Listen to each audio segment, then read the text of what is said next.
Hoje a gente vai falar sobre a biodisponibilidade das proteínas. Marco, peixe é proteína, não é? É hoje que eu vou ganhar meu peixinho? Tô morrendo de fome. Que isso, Pingo? Só pensa em comida, cara. Você só pensa em comida. Vamos pro que interessa, que depois a gente vê alguma coisa pra você comer, tá? Mas vamos lá. Então toda proteína, ela no final do seu processo digestivo, ela vai fornecer aminoácidos. A gente já fez alguns vídeos sobre proteína aqui no canal e a gente já falou sobre a classificação desses aminoácidos. Esses aminoácidos podem ser classificados como essenciais ao nosso corpo, ou seja, que o nosso corpo não produz, os não essenciais ao nosso corpo, que o nosso corpo consegue produzir, e os condicionalmente essenciais, que vai ser produzido ou não, dependendo de alguns fatores. E aí a gente tem a proteína, ela vai precisar ser fornecida numa quantidade adequada de aminoácidos essenciais para o seu organismo, né? Porque você precisa de aminoácidos essenciais que o seu corpo não produz. E esses aminoácidos essenciais vão ter que vir da dieta. E aí, a síntese proteica vai depender de aminoácidos, principalmente esses aminoácidos essenciais. O seu corpo só vai produzir proteínas se ele tiver todos os aminoácidos necessários para a produção dessa proteína, principalmente os essenciais, porque os não essenciais o seu corpo consegue produzir. E aí a gente consegue classificar as proteínas em boas ou ruins, de acordo com a quantidade de aminoácidos essenciais que essa proteína fornece para a sua dieta, né? E aí a gente consegue classificar ela como boa, uma proteína boa ou uma proteína ruim, dependendo de acordo com esses aminoácidos essenciais que ela possui. Então a gente tem três classificações, né? As proteínas completas, que possuem todos os aminoácidos essenciais. As proteínas parcialmente completas, que vão apresentar aminoácidos essenciais suficientes para a manutenção do organismo. E as proteínas incompletas, que não vão fornecer aminoácidos suficientes para a manutenção do seu organismo. Entendeu? São proteínas que não têm a quantidade adequada de aminoácidos essenciais. É isso que é valor biológico, Marco?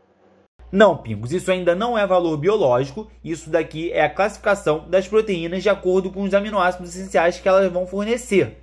Ainda não estamos falando de valor biológico, tá? Além disso, as proteínas vindas de fontes animais, elas costumam ser completas e são utilizadas como valores de referência. As proteínas vindas de leguminosas, de verduras, né, de fontes não animais, né? Elas são fontes significativas de proteínas, mas na sua maioria não são totalmente completas, são parciais ou são totalmente incompletas. Então, não é bom ser vegano, não é, Marco? Então, Pingos, não necessariamente. As proteínas vegetais, de qualquer maneira, elas podem ser incluídas numa dieta balanceada, porque uma proteína não vai anular o efeito da outra. Você, quando consome uma dieta, quando faz uma dieta, você consome vários tipos de alimentos simultaneamente, ao mesmo tempo. E aí ocorre um efeito complementar. Uma proteína que você come aqui junto com uma proteína que você come aqui se complementam. Então, você acaba conseguindo fazer uma dieta balanceada e ter todos os aminoácidos, mesmo que você não consoma proteínas de fontes animais, só consoma proteína de fontes vegetais. Além disso, a gente vai ter vamos ter lá que as proteínas precisam apresentar boa digestibilidade. Elas precisam ser digeridas de forma adequada e que você consiga absorver todos os aminoácidos essenciais. Então, proteínas de baixa qualidade vão apresentar também aminoácidos limitantes. Por exemplo, leguminosas. As leguminosas vão possuir uma baixa quantidade de aminoácidos sulfurados, metionina e cisteína. Os cereais, por exemplo, vão possuir baixa quantidade de lisina. Então não adianta só a proteína ter todos os aminoácidos. Ela também precisa ter boa digestão, não é? Isso, Pingos, isso. É exatamente isso. Além das proteínas terem uma boa qualidade proteica, né, a quantidade necessária de aminoácidos essenciais, elas também precisam ser de fácil digestão, de boa absorção, né? E aí vão existir características nos próprios alimentos que vão interferir na sua digestibilidade. Por exemplo, pH, temperatura e detergente pode desnaturar a proteína e ela pode perder a função. Só que para absorção, essa desnaturação ela é importantíssima. A desnaturação ela vai ser importante para a absorção, para a digestão das proteínas, porque ela vai fazer com que seja mais fácil quebrar essa ligação peptídica. A gente já falou sobre ligação peptídica no vídeo de introdução à proteína. E aí a gente precisa quebrar essa ligação peptídica e vai ser com essa desnaturação que a gente vai conseguir facilitar essa quebra. E aí a desnaturação da proteína vai fazer com que seja mais fácil o rompimento dessa ligação, a ligação peptídica. E aí como é que a gente faz para desnaturar? Basicamente, a gente vai ferver, né? Vai cozinhar o alimento, vai cozinhar a proteína. Isso vai fazer com que seja eliminados patógenos e também ajuda na digestão, porque vai desnaturar a proteína. Então eu não vou poder mais comer peixe cru? Acho que com a fome que eu tô, não vou ter tempo de cozinhar ele não. Pingos, você é um pinguim.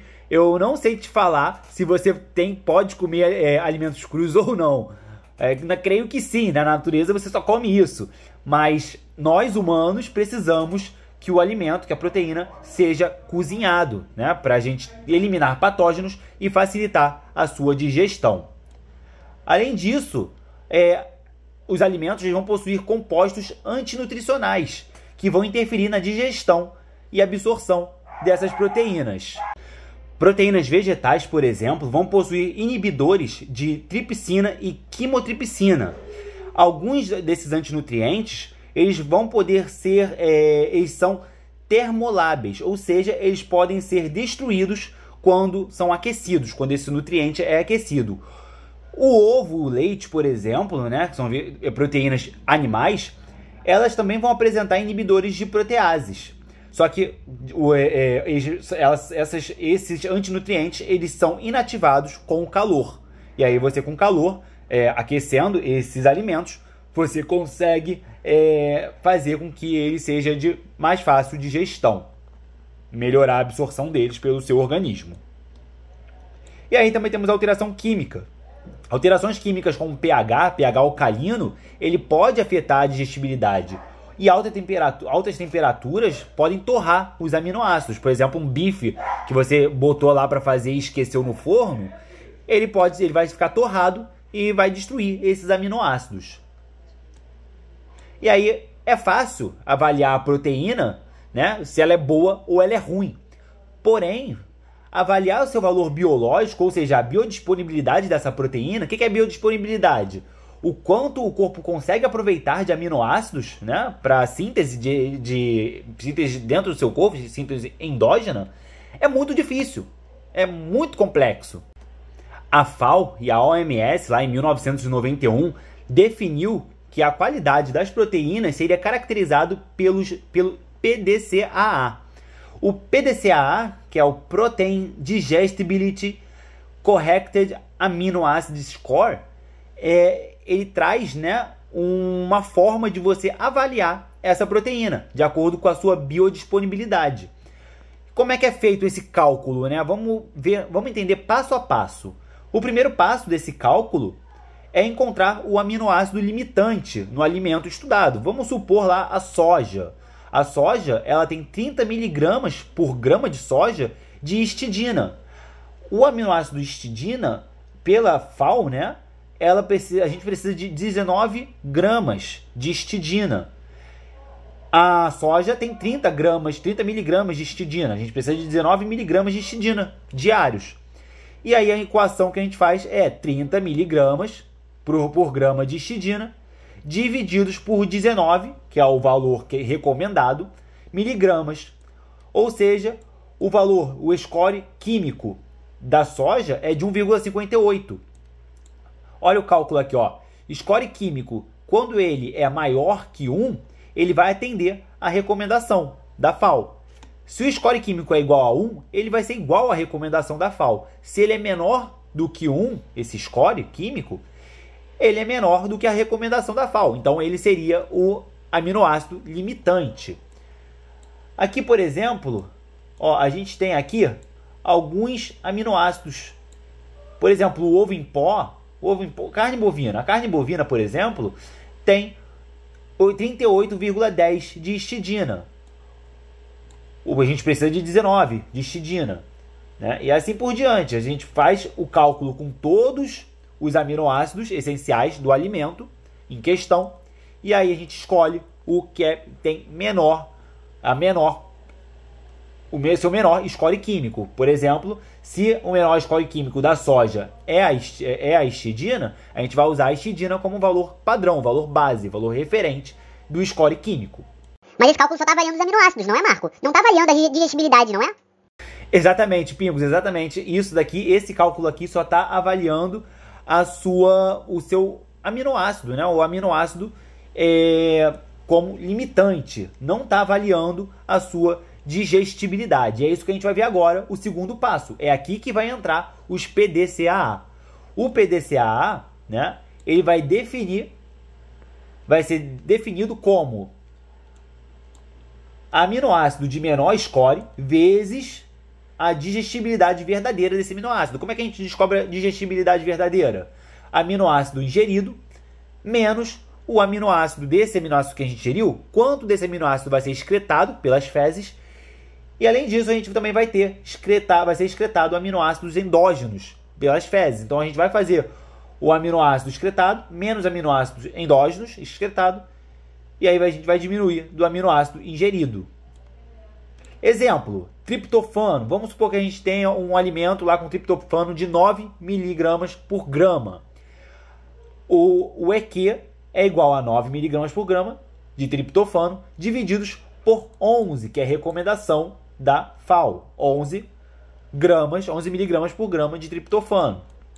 Então, 11, né? A gente vai ter uma EQ de 0,82. Supondo que a digestibilidade seja de 70%. De onde você tirou esse número, Marco? Por que 70%? Então, Pingos, esse número aqui, 70%, são de estudos publicados. A gente não vai conseguir fazer isso em casa, por exemplo, no consultório. A gente vai ter que fazer isso em laboratório. Então, a gente já tem alguns estudos publicados que vão falar sobre a digestibilidade desses alimentos. É que eu estou usando um valor fictício, né? Só para a gente fazer um cálculo. Então, a digestibilidade, estou supondo que eu inventei esse valor, 70%, mas existem estudos que mostram aí a digestibilidade de alguns alimentos. E aí é só usar esses estudos como base. Então, o PDCAA desse alimento em questão, a gente vai calcular lá 0,82 vezes 0,7, que é 70%. Vai ser igual a 0,57. O PDCAA, se ele for menor ou igual a 1, maior ou igual a 1, a digestibilidade desse nutriente é boa, né? Um bom alimento e tem um alto valor biológico. Se o PDCA for menor que 1, existe uma baixa qualidade nutricional desse alimento e um baixo valor biológico. A gente tem aqui alguns valores dos PDCAAs, por exemplo, proteína do leite concentrada, a gente tem 1, soro do leite isolado, a gente tem 1, né? O soro do leite isolado é o whey protein. Soro do leite concentrado também é o whey protein. A gente também tem 1 no PDCAA. A gente tem lá também a proteína da soja isolada, 0,98, né? Quase 1. E assim por diante. A gente tem vários alimentos aqui e as suas o seu valor biológico, né? Calculado aqui já para vocês. E aí, em 2013, a FAO, a OMS, recomendou um novo método de estudo chamado de DIAS. É um processo bem parecido, só que ele é mais preciso. Ele ainda não é utilizado em larga escala, porque ainda faltam alguns estudos. Aqui a gente falou que alguns estudos já são publicados, né, que vão falar sobre a digestibilidade desses nutrientes. Aqui não, aqui a gente não tem tantos estudos assim, e a gente precisa de mais estudos serem publicados para a gente ter uma maior noção e uma maior uso desse DIAS. Mas aqui a gente também tem alguns valores, por exemplo, proteína do leite concentrada, a gente tem aí 1,18 de DIAS, soro do leite isolado, 1,9 e assim por diante, né? o café da manhã, por exemplo, à base de milho, de cereais de milho, a gente tem 0,078, né, do PDCAs e 0,012 do dias, né? Então, a gente tem uma noção com essa tabelinha aqui, os bons, as proteínas boas e as proteínas que não são tão boas assim. Então, eu devo escolher as proteínas de acordo com o valor biológico delas? Então, Pingos, não necessariamente, porque a dieta, quando você monta uma dieta, ela é balanceada. A gente faz uma dieta balanceada, né, porque a gente consome vários alimentos, vários tipos de alimentos simultaneamente, ao mesmo tempo. A gente já falou sobre isso nesse vídeo. E aí vai ocorrer um efeito complementar, vai se complementar, um alimento vai complementar o outro, né? E isso é chamado de dieta balanceada. Você tem que botar nutrientes, uma quantidade significativa de tipos diferentes de nutrientes para você balancear uma dieta. Esse estudo, ele vai ser voltado, ele foi voltado, né, para populações pobres, populações que não têm acesso a proteínas em quantidades adequadas, né? E não tem uma alimentação adequada. Então esses estudos foi voltado para essas pessoas, essas populações em geral, né? Essas populações mais pobres. Toda essa conversa sobre proteína e comida me deu fome. Agora tá na hora de comer aquele peixinho gostoso. Mas antes, dá o like aí no vídeo. Pingos, você só pensa em comida, nossa senhora. Mas pelo menos você conseguiu prestar atenção no vídeo inteiro aí. Dá o like aí no vídeo, se inscreve aí embaixo no canal que eu vou lá agora alimentar esse pinguinzinho chato. Valeu, fui!